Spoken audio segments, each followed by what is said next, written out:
बिस्मिल्लाहिर्रहमानिर्रहीम। आप देख रहे हैं हालात में हूं सईद चौधरी। क्या जनरल कमर जावेद बाजवा एक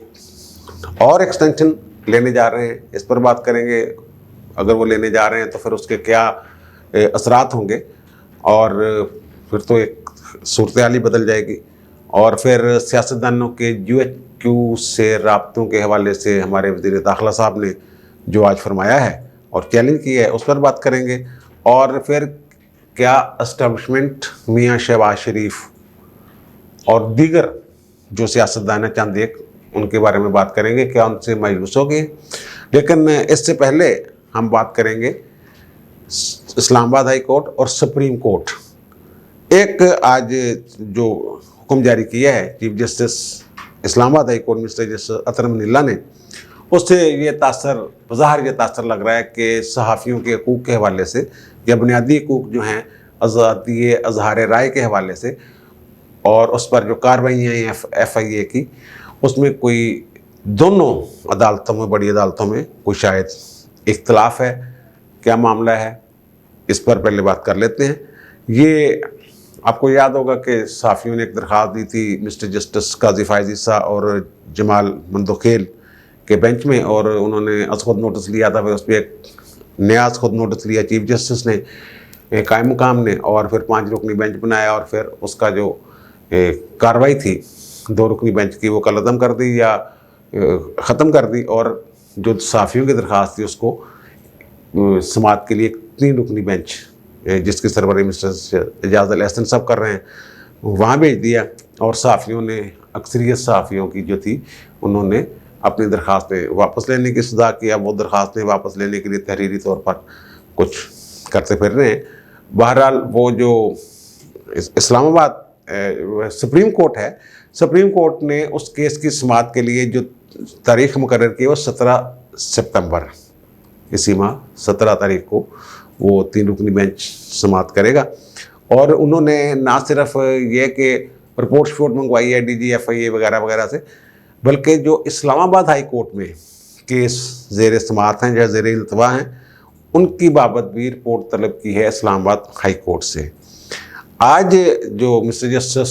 अतर मनीला साहब ने कार्रवाई की है, उन्होंने उसका थोड़ा सा पस मंज़र, अगर जजमेंट जो मेरे सामने आई है वो है कंवल शाहज़ब केस, उसमें जजमेंट उन्होंने दी है, और उसमें उन्होंने DG FIA से रिपोर्ट तलब की है, और जो साइबर क्राइम के डायरेक्टर हैं बख्त बाबर या बाबर बख्त, उनसे रिपोर्ट मांगी है, उन्होंने वजाहत तलब की है। जो लाहौर से 2 सहाफ़ियों को, इमरान शफ़कत और आमिर मीर को उठाया गया था, उस हवाले से इस केस में असल में वो इस्लामाबाद हाई कोर्ट कर क्या रही है, ये बड़ी अहम बात है। ये 3 नवंबर 2020 की एक जजमेंट है इस्लामाबाद हाई कोर्ट की, राना मोहम्मद अरशद केस में। मिस्टर जस्टिस अतर मनीला साहब ने वो जजमेंट दी थी। वो जो आज़ादी इज़हार राय है उसके तनाज़र में थी कि जो इंसदादे इलेक्ट्रॉनिक क्राइम्स या इलेक्ट्रॉनिक क्राइम्स के जो कवानीन है, उनका जो एक्ट है 2016, उसके हवाले से वो जजमेंट थी। और अदालत ने कुछ SOPs के बारे में बात की थी कि स्टैंडर्ड ऑपरेटिंग जो प्रोसीजर्स हैं वो तय किए जाएं, बल्कि उन्होंने कुछ रहनुमा असूल दिए थे कि अंधाधुंध ये कार्रवाइयाँ नहीं की जा सकती, किसी सियासतदान के ख़िलाफ़ को बयान आ जाए या हुकूमत पर तनकीद हो जाए, ये इसको वो मलाइन करना, उन्होंने कहा था कि मलाइन करना क्या, किसी को बदनाम करना क्या है, इसकी सारी की थी। और उन्होंने ये कहा था कि जो FIA है वो ये स्टेप करने के बाद कार्रवाई करेगी, अंधाधुंध नहीं उठा लेगी, जैसे कि लाहौर से दोनों सहाफ़ियों को उठा लिया गया था। वो एक जजमेंट है। और अदालत में 30 जून 2021 को जो बाबर बख्त साहब एंड डायरेक्टर साइबर क्राइम, वो अदालत में पेश हुए थे, और उन्होंने अदालत को यकीन दहानी करवाई थी कि जो राना अरशद केस में आपने रहनुमा असूल फराहम कर दिए हैं, हदायत जारी कर दी हैं 2020 वाली जजमेंट में, उस पर मनोवन अमल दरामद होगा। लेकिन वो जो 2 सहाफ़ियों को उठाया गया, इस पर जज साहब का ये नुक्ता नज़र है कि मेरे इल्म में आया कि 2 साहब, और उन्होंने अब वजाहत तलब की है बाबर वक्त साहब से कि आप ये वजाहत दें, रिपोर्ट पेश करें कि क्या वो जो आप यकीन दहानी करवा के गए थे कि वायलेशन नहीं होगी राना अरशद केस की, वो वायलेशन तो नहीं हुई इन साफ़ियों वाले मामले में, क्योंकि फिर उनको शख्सी ज़मानत पे छोड़ भी दिया गया था। और फिर उन्होंने डायरेक्ट जो डीजी हैं FIA से उनसे रिपोर्ट तलब की है कि जो बात हुई थी SOPs की गिरफ्तारियों के हवाले से और जो इलेक्ट्रॉनिक क्राइम्स एक्ट है 2016 उस पर अमल दरामद के हवाले से, ख़ास तौर पर सेक्शन 20 की जो बात है, तो क्या आपने कोई हदायतनामा जारी किया है? बताएं, अगर हदायतनामा जारी किया है इन्वेस्टिगेशन ऑफिसर्स को तो क्या किया है कि इस तरह की वजाहत। और जो सेक्रेटरी दाखिला हैं वफाकी, उनसे भी एडिशनल अटार्नी जनरल जो पेश हुए थे फाजल जज ने कहा है कि आप उनसे भी रिपोर्ट लेके आएँ और ये भी बताएं कि क्या जो अदालत का हुक्म था 3 नवंबर 2020 वाला, वो हुकूमत के नोटिस में लाया गया था? यानी कि अटार्नी जनरल ऑफिस से उन्होंने पूछा है कि क्या आपने नहीं बताया उनको कि ये ऐसे बंदे नहीं पकड़ सकते, ये जो आर्डर है इस पर अमल दरामद करना है। तो वहाँ शायद ये बात हुई कि जनाब सुप्रीम कोर्ट ने जो सो मोटो लिया था और साफ़ियों की दरख्वास्त है वो सुप्रीम कोर्ट में लगी हुई है, तो वो जज साहब ने कहा कुछ टेस्ट हुआ तो बताएं। वो इन्होंने डेट डाली है इस्लामाबाद हाई कोर्ट ने 27 सितंबर, और सुप्रीम कोर्ट ने उस केस की समाअत करनी है 17 सितंबर को, 10 दिन पहले। वो जब सुप्रीम कोर्ट ने सो मोटो लिया था तो मुझे फिर वो याद आ गया मुख्तलिफ केसेस जो थे, मसलन जब साकम निसार साहब का दौर था तो जो वो सो मोटो लेते थे और निचली अदालतों में जहाँ जहाँ भी केस होते थे, हाई कोर्ट्स में, सिविल कोर्ट्स में, सेशन कोर्ट्स में, वो सब स्टेज टू कर देते थे। वो कहते मैं ऊपर मैं ही कर रहा हूँ, बाकी सारे बंद कर दो। वो एक पेट्रोल पंप्स वाला केस था, बड़ा मशहूर हुआ था। वो हाई कोर्ट से स्टे था, वो स्टे भी विकेट ख़त्म, इधर उठा के मारा कि ना मैं डायरेक्ट ही सुनूंगा। तो जब अब 17 सितंबर को लगेगा तो मुझे पता नहीं क्यों लग रहा है कि वो साकम निसार वाला जो सीन था वो मुझे अहमी याद आ रहा है कि हो सकता है इस्लामाबाद में जो कार्रवाइयाँ हो रही हैं वो रुक जाएं डायरेक्ट,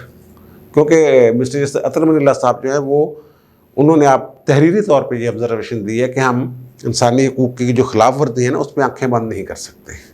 उनका जो हकूक़ आइन ने दिए हैं और जिन हकूक़ की आइन ने ज़मानत दी है, अगर उनको वायलेट किया जाएगा फिर तो बड़ी ख़राबी पैदा हो जाएगी।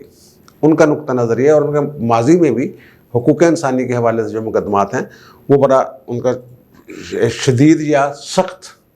जो है एक नुक्ता नज़र है कि इनकी वायलेशन नहीं होनी चाहिए। अब सुप्रीम कोर्ट इसमें क्या करती है, और फिर साफ़ी जो दरख्वास्तें वापस ले रहे हैं या ले ली हैं, उसके बाद उन्होंने तो कहा कि हम जनाब अगर कोई बंदा भी नहीं आएगा तो हम तो समाअत करेंगे और ओपन कोर्ट में करेंगे। तो अब ये 17 सितंबर का मुझे इंतज़ार है और मेरी पेशगोई जो है उसको आप मुमासल कर लें, उसकी मिसाल दे लें साकम निसार साहब वाले जो असकुत नोटिस होते थे कि कैसे वो स्टे कर देते थे। और मे बी ये ना स्टे हो, लेकिन ज़्यादा चांसेस मुझे यही लग रहे हैं कि वो तमाम मुकदमात जो हैं हकूक़ इंसानी के हवाले से, आज़ादी इज़हार राय के, साइबर क्राइम और FIA की कार्रवाइयों के जहाँ भी होंगे, वो आला अदालतों में जहाँ भी होंगे वो शायद अपने पास मंगवा लें। अब हम आते हैं इस बात की तरफ, शेख रशीद साहब ने आज बहुत बड़ा दावा किया है एक इंटरव्यू के दरमियान टीवी में, कि एक इंटरव्यू दिया उन्होंने, उस अपने इंटरव्यू में उन्होंने एक दावा किया कि तमाम सियासतदानों के GHQ से राब्ते हैं और नून लीग के बारे में और पीपल्स पार्टी है तो उन्होंने कहा कि वो तो है ही जनाब, उसके नर्सरी के पौधे हैं वगैरह वगैरह जो वो बातें करते रहते हैं। तो क्या ये वक्तन ऐसा लग रहा है कि हैं रवाबत, वो जो आए दिन सियासतदानों के नुक्ता नज़र में या बयानिया में आप तब्दीली देखते हैं? बिलावल का एक दिन बयान कुछ और होता है बड़ा सख्त, नून लीग का बयान कुछ बड़ा सख्त होता है बाज़ औक़ात, और फिर दूसरे दिन उसके उल्ट फिर मफामत, कौमी हुकूमत, कौमी मफामत, कौमी मसालत की बातें, कभी वोट को इज्जत दो, ये जर्नैलों के नाम, जर्नैल चंद एक जर्नैल इस मुल्क के निज़ाम को खा गए वगैरह वगैरह, इस तरह की बातें। और दूसरी तरफ ये जो हमारी इतलात हैं वो यही कहती हैं कि डायरेक्ट या इनडायरेक्ट, बहुत आला सतह पे या निचली सतह पे कहीं ना कहीं रवाबत हैं ज़रूर। और मुझे जो शेख रशीद साहब की बात से ये लगा है कि जो रवाबत हो रहे हैं इनके दरमियान, उनमें से अक्सर बातें इमरान खान साहब के इल्म में लाई जाती हैं, उनको पता होता है। और क्योंकि शेख रशीद साहब ने ये फरमाया है कि वज़ीर-ए-आज़म भी चाहते हैं कि ये राब्ते रहें, किसी वक्त काम आ जाते हैं, इस तरह की बात हुई है। और जो मेरी इतला है वो ये है कि जनाब एस्टेब्लिशमेंट जो है वो मियाँ शहबाज शरीफ से तो थोड़ी सी मायूसी है। बिलावल साहब और चौधरी परवेज़ इलाही तो नहीं ना छिपाते, वो तो राब्ते रुकते हों तो अपने दोस्तों को बता देते हैं, लेकिन पीपल्स पार्टी और नून लीग वाले थोड़े से छिपाते हैं, घबराते हैं। तो वो भाई जी जो एस्टेब्लिशमेंट है ना, जिनके बारे में वो गेट नंबर 4 वाले जो हैं वो कोई मुतमईन नहीं है। वो नंबर 1 के इमरान खान की कारकर्दगी से मायूस हैं, जो गालम गलोच हो रही है हुकूमत को, वो इनडायरेक्ट वो अपने खाते में ज़ाहिर उनके खाते में भी जाती है। वो कहते हैं जनाब सिलेक्टर्स और सिलेक्टेड दोनों को बुरा भला आप कह रही हैं, जो पसीने निकाल दिए, इस वक्त भी पसीना आ रहा है, लाइट चली गई हुई है तो वो मायूस ये है, मियाँ शहबाज शरीफ से इसलिए मायूस हैं कि उन्होंने जो जमा तफरीक की है, वो कहते हैं जी मियाँ शहबाज शरीफ का वोट बैंक ही नहीं है, वोट बैंक है मियाँ नवाज शरीफ का। और शहबाज शरीफ उस तरीके से उस तरह कायल करने में नाकाम रहे हैं अपने भाई को, और वो भाई की छत्र छाया से बाहर निकल ही नहीं सकते। अगर निकल जाएंगे तो फिर उनको वो वोट शोट का जो प्रॉब्लम आएगा वो होगा। और बिलावल साहब के बारे में भी यही है कि वो कोशिश कर ले पंजाब में कुछ बंदे दे देंगे इनको, लेकिन उनको भी जो वोट बैंक है पंजाब में वो नून लीग का ही कंसिडर किया जा रहा है। ये भी वो बात कर रहे हैं कि यार ये जो लोग हैं जिनके साथ हम गपशप करते हैं, मिलते मिलाते हैं, राब्ते रखते हैं, इनको बहुत सारी बातें जो हैं बिटवीन द लाइन हम कहते हैं, इनको समझ ही नहीं आती। हम कोई और बात करते हैं या कोई छोरस का मतलब ले लेते हैं और फिर बैठ के आपस में मीटिंगें करते हैं कि जनाब ये हमें पैगाम आ गया, हालांकि पैगाम वो होता ही नहीं। उन्होंने कहा जी पैगाम तो हमने वाज़े तौर पर गिलगित और कश्मीर के इलेक्शन में दिया है, लोगों को समझ ही नहीं आ रही है लोगों को कि क्या है। 6 सीटें लेके पीपल्स पार्टी वाले 4 की बजाय इसी पे खुश हैं। वो पैगाम वो कहते हैं वो समझे जो पैगाम है, ठीक है ना, क्या पैगाम बनता है कि पीटीआई को कैसे नीचे से उठा के ऊपर लाया जाता है, इस तरह की बातें हो रही हैं। बहरहाल ये सुनी सुनाई बातें हैं, कोई हार्ट्स माउथ से सुनी हुई बातें हैं, कुछ इनडायरेक्ट सुनी हुई बातें हैं, इस तरह की बातें हो रही हैं। वहाँ जो इंटरव्यू था शेख रशीद का, उसमें एक बड़ा अहम सवाल किया गया कि क्या जनाब आपके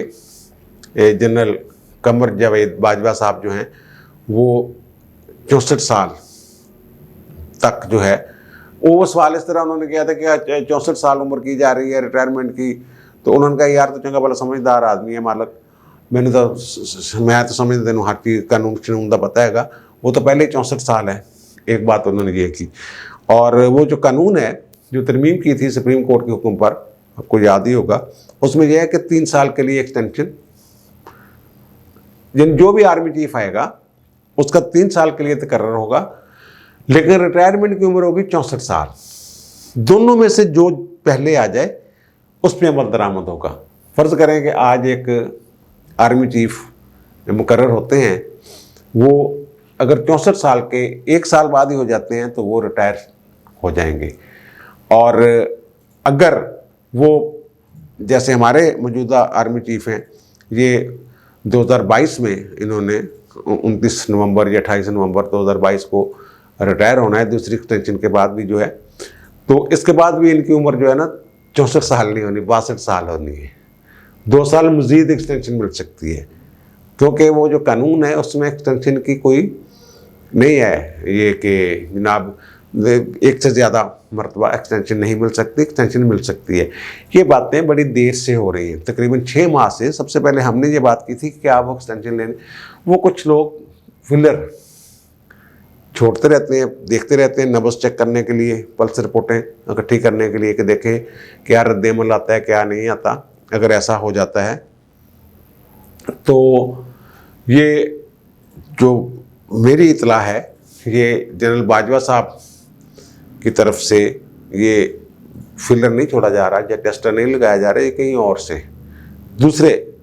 जो लोग हैं उनकी तरफ से ये टेस्ट लगाया जाए, देखें कि जनरल बाजवा साहब क्या